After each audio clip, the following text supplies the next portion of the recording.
Ma seule boussole, ce sont les Montpelliérains. Mon seul parti, c'est ma ville. Ma seule étiquette, ce sont nos quartiers.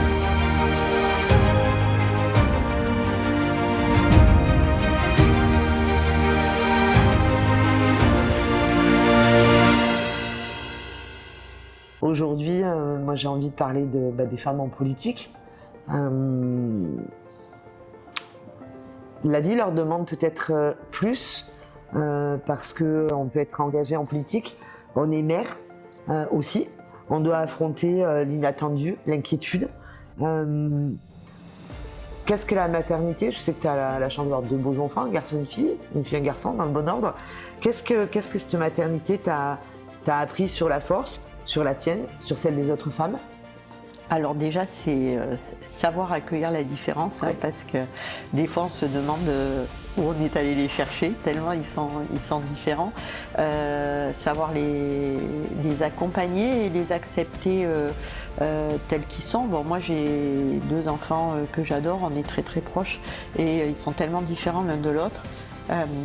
Ma fille, après avoir fait de brillantes études dans une très belle école de commerce française, m'a dit un jour qu'elle voulait se réorienter et qu'elle voulait devenir comédienne.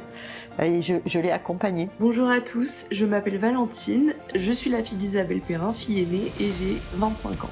Ma mère m'a appris depuis très très jeune l'indépendance, qui est une valeur très importante pour elle, et ça je pense que ça a eu un énorme impact sur mes choix, sur ma vie et mes études. Donc ça c'est un très très gros point. Au niveau de mes études et de mon parcours, elle a eu également un gros rôle parce que ma mère m'a toujours soutenue dans absolument tout mon parcours scolaire. Elle a toujours su me motiver et mettre en valeur mes qualités, lesquelles je ne voyais pas forcément. Et elle a toujours su voir le meilleur en moi et me pousser dedans. Il faut savoir que j'ai changé de voie professionnelle, donc j'ai fait des études de commerce et je suis partie au cours Florent pour faire une formation de comédienne pour suivre ma passion, et ma mère m'a suivie de A à Z dans cette démarche. Elle m'a soutenue et elle était complètement alignée avec ce choix parce qu'elle veut absolument, et c'est très important pour elle, que ses enfants et son entourage soient heureux dans ce qu'ils font au quotidien. Je l'ai accompagnée dans ce choix-là et je suis très fière d'elle, très fière de ce qu'elle fait. Et au final, je leur avais toujours dit, quand je les ai éduqués, peu importe ce que vous faites, je veux que vous le fassiez bien. Et Valentine a eu le courage de me dire qu'elle n'avait pas fait le bon choix. Elle a eu le courage d'assumer ses choix. Parce que je pense que c'est compliqué de dire à sa maman, qui est une femme chef d'entreprise, qu'on fait le choix de la culture. Mais je crois qu'elle a fait le choix d'être heureuse. Voilà, je la vois épanouie, je la vois heureuse. Son frère et sa sœur disent souvent que de toute façon, depuis petite, elle joue la comédie et qu'elle était faite pour ça. Donc oui, être une mère déjà, c'est essayer de faire en sorte que ses enfants ne soient pas à son image, mais les laisser grandir et s'épanouir en tenant compte de ce qu'ils sont. Et des fois, être une mère, c'est aussi mener des combats pour eux, puisque j'ai aussi mon fils qui a été malade. Alors du coup, je m'appelle Jules, je suis le fils d'Isabelle, le plus petit d'une fratrie de 3 enfants. Donc, Valentine et Margot sont mes grandes sœurs. Je suis à Montpellier, j'ai fait toute mon enfance à Montpellier. Je suis parti pour les études à l'étranger, j'ai fait des études de finance. Mon parcours s'est plutôt bien terminé, mais il n'était pas super bien parti. Beaucoup de bêtises quand j'étais petit, j'ai eu beaucoup de problèmes de santé, j'ai énormément loupé les cours. Plus j'étais un enfant assez turbulent, je me suis fait virer d'établissement. Ma mère s'est battue corps et âme pour me remettre sur les rails. S'est battue pour que on me soigne en France, parce que j'avais une maladie très rare. J'ai eu multiples opérations, donc pendant 10 ans on a fait un peu le tour de tous les hôpitaux de France, cliniques. Et j'ai traversé la France entière. On a consulté tous les hôpitaux de France et de Navarre. Et Jules a été sauvé grâce à l'excellence montpelliéraine, grâce à un très vieux professeur qui s'appelle le professeur Yves Allieu. C'est lui qui a trouvé ce que Jules avait. c'est lui qui a eu le courage de faire opérer Jules. À l'époque, il n'opérait plus, mais il a fait opérer Jules par un de ses anciens élèves. D'accord. Et je sais aussi ce que c'est que d'être un parent d'un enfant malade. On se bat sur tous les fronts. On se bat contre la médecine ou avec la médecine. On se bat contre l'école parce que les enfants sont déscolarisés totalement ou partiellement. On se bat des fois aussi contre le regard des autres, puisque mon fils est différent. Et cette différence, il en a souffert quand il était petit à l'école. Et tous ces combats, il faut beaucoup d'énergie, beaucoup de caractère pour pouvoir les mener. Moi, j'ai toujours dit que j'avais la chance d'avoir tout cela. Que ça soit en exemple, que ça soit au niveau de ma santé, parce que il a fallu chercher sans relâche des médecins et faire des examens, et faire des opérations, et puis elle n'a jamais relâché. Elle a toujours été là pour moi, toujours été là pour le bureau aussi. Parce que nous, quand je les opérais à Paris, quand je les opérais à Bordeaux, elle était là, elle continuait à bosser dans la chambre d'hôpital, en prenant soin de moi. Et dans la partie du programme que nous avons appelé l'ascenseur social, il y a un point programme qui s'appelle les droits de l'enfant malade, parce que les enfants malades ont des droits et je veux absolument qu'à Montpellier, les droits de l'enfant malade soient respectés. J'avais envie d'échanger avec la femme déterminée que tu es, que j'ai devant moi, même si je te connais un peu, de mieux te connaître encore et de mieux comprendre peut-être ce qui nourrit ton engagement. On a tous des parcours de vie. J'ai un parcours de vie un petit peu particulier. Je rappelle souvent que j'ai été élevée par mes grands-parents. C'est pas neutre quand tu as un enfant. Je suis restée chez eux de l'âge de 2 ans à l'âge de 18 ans, et les 2 premières années, je les ai vécues chez une nourrice. Très fière de son parcours. Ma mère est partie de rien, littéralement de rien. Elle s'est construite toute seule. Elle a fait ses choix toute seule, elle a assumé ses choix toute seule. Elle s'est assumée elle-même financièrement dès son plus jeune âge. Et elle est partie d'un cadre familial très compliqué, duquel elle s'est sortie et qu'elle a décidé de ne pas subir. Elle a été élevée par sa grand-mère à Montélimar, et elle est partie à 18 ans à Montpellier, donc seule. Elle s'est faite toute seule, il n'y avait pas de grand-mère. Pour le coup, elle part vraiment de quasiment zéro. Elle a fait des études de droit, en même temps elle travaillait pour soutenir à ses besoins, payer ses études, payer son appart, comme beaucoup de Français aujourd'hui d'ailleurs. Et c'est ce que c'est de galérer. Et si elle en est là aujourd'hui, c'est simplement grâce à sa détermination et son travail qui n'a cessé de s'arrêter. Voilà, ma mère est une énorme travailleuse qui a la valeur du travail tout simplement, et de l'ambition. Donc je suis très fière d'elle pour ça. On nous a transmis un peu ces valeurs-là, on a toujours être chambre de point d'honneur sur le fait que on a de la chance, on est né dans une famille plus qu'aisée, avec beaucoup de facilité, mais voilà, on a toujours essayé de nous rappeler que la vie elle est pas simple et qu'il faut se battre, et que même si on est né dans un milieu aisé, à la maison, si tu travailles pas, t'es rien. Et la valeur du travail, c'est la chose la plus importante chez nous. On va dire qu'il y a des moments qui nous obligent dans la vie à ralentir, regarder les choses autrement. C'est pas ce qu'on avait prévu, mais on est face à quelque chose. Tu as traversé une épreuve majeure il y a quelques années. Qu'est-ce que cette période a déplacé chez toi? Est-ce que ça a fait bouger tes curseurs? Si tu acceptes de nous en parler un petit peu. Alors oui, effectivement, comme tu dis, dans la vie, des fois, il y a des choses qui obligent à ralentir, puisque j'avais 36 ans, je venais de signer mon traité cession, c'est-à-dire de pouvoir être notaire associé. C'est le but que l'on poursuit tous quand on fait des études supérieures. J'avais 2 enfants de 5 et 6 ans. Okay. Et le 1er novembre 2007, j'ai appris que j'avais un cancer du sein à un stade très avancé. On ne savait pas au final si j'allais pouvoir m'en sortir ou pas. Okay. Et j'ai décidé, quand je suis sortie de ce premier rendez-vous d'annonce, que cette maladie ne me tuerait pas et qu'elle ne prendrait pas le dessus sur moi. C'était il y a longtemps, en 2007, donc j'étais jeune, mais elle a été extrêmement forte dans ce moment-là et je l'admirais énormément pour ça, parce qu'elle était malade et elle ne s'est jamais arrêtée de travailler pendant cette période-là. elle était sous chimio, elle a continué à travailler, c'était au moment où elle venait d'être nommée notaire. Peu de gens le sachent, c'est son entourage, mais ma mère a eu un cancer quand elle était moins de 40, je pense. J'étais petit, j'avais 8 ans. Elle a eu un cancer du sein, donc elle s'en est remise, mais elle s'est jamais arrêtée de bosser pendant son cancer. Elle recevait ses clients, elle avait plus de cheveux sur la tête. Quand elle a été nommée notaire, c'était pendant cette période-là. Elle sortait pendant les rendez-vous vomir et puis elle revenait. Ma mère,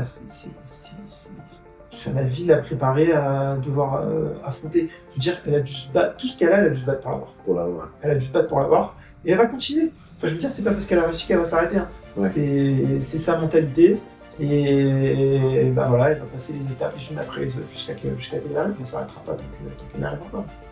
Donc un moment où elle a dû endosser des grosses responsabilités professionnelles, elle a jamais lâché, elle est toujours venue au bureau, elle a géré ses enfants, et franchement c'est admirable et je sais même pas comment elle a trouvé la force de faire ça.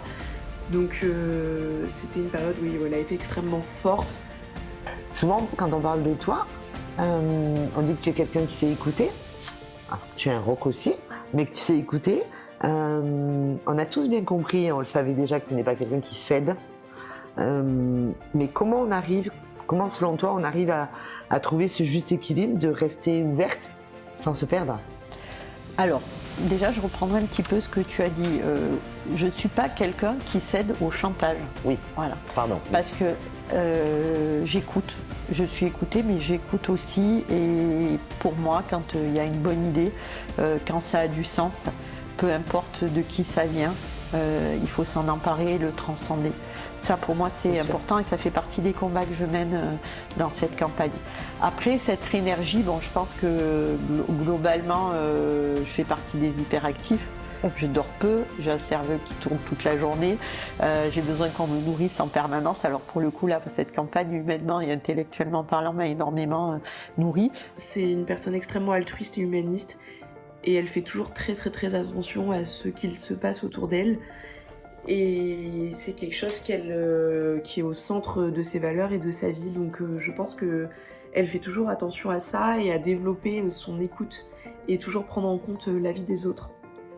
Donc voilà, sa prise en compte de l'autre et sa capacité d'écoute. Après, j'ai toutes ces expériences de vie dont on a parlé tout à l'heure, qui ont fait de moi que, oui, j'arrive à résister à la pression parce que j'ai vécu à de nombreuses fois pendant ma vie et ma carrière professionnelle la pression, et ça s'apprend en fin de compte. Ça s'apprend, c'est un enseignement de la vie. Et oui, quand tu mènes une campagne, il y a aussi beaucoup de pression. Bien sûr. Et j'arrive à le gérer grâce à ce parcours de vie. Moi, ma mère, elle sait ce que c'est de devoir prendre des décisions. Au bureau, je sais, traverser des crises immobilières en 2008, en 2010, encore des crises aujourd'hui. Voilà, on sait que la France n'est pas hyper bien en ce moment, donc le boulot, c'est pas simple. C'est ce que c'est de devoir prendre des décisions pour tenir la barre et que le bateau aille au bon endroit, quoi. Ma mère est très réactive. Elle entend, elle réagit. Un problème, une réaction, c'est toujours, c'est du tac au tac. Ma mère a toujours été, il y a un problème, il y a une solution. On va le surmonter ensemble. Savoir dire non, tu nous as bien expliqué, on est nombreux à partager cette idée-là, que c'est aussi savoir se respecter. Comment on apprend? Il y a un apprentissage. Pas toujours facile de savoir dire non et de rester comme on a envie de rester. Alors je pense que petite, j'ai été entourée d'adultes qui m'ont transmis des bonnes valeurs. Ouais. Ces valeurs sont profondément ancrées en moi. Et ce que je m'étais dit, c'est que il était hors de question que je me perde dans cette campagne. Voilà. Je veux continuer à me regarder dans un miroir, et je ne veux pas trahir ce que l'on m'a transmis et ce que je suis et ce pourquoi je me suis engagée. Et c'était les conditions de mon engagement. Donc oui, je suis capable de dire non, je suis capable de le répéter quand on ne veut pas l'entendre, je suis capable de l'affirmer, de le crier. Et je pense que c'est ce qu'on attend aussi aujourd'hui de nos femmes et hommes politiques, c'est-à-dire que ce qu'on veut, c'est pas des gens qui pensent avant tout en eux. qu'on veut, ce sont des hommes et des femmes qui s'engagent pour défendre des projets et qui s'engagent pour mener des combats qui résonnent en matière de valeurs ou en termes de valeurs. Ma mère est quelqu'un de très intègre. La règle, c'est très important pour elle. Ça fait également partie de son métier. Voilà, elle travaille dans le droit. Je pense que c'est plus en qualité, c'est d'être intègre, c'est très intègre, c'est une personne qui ne porte pas la triche.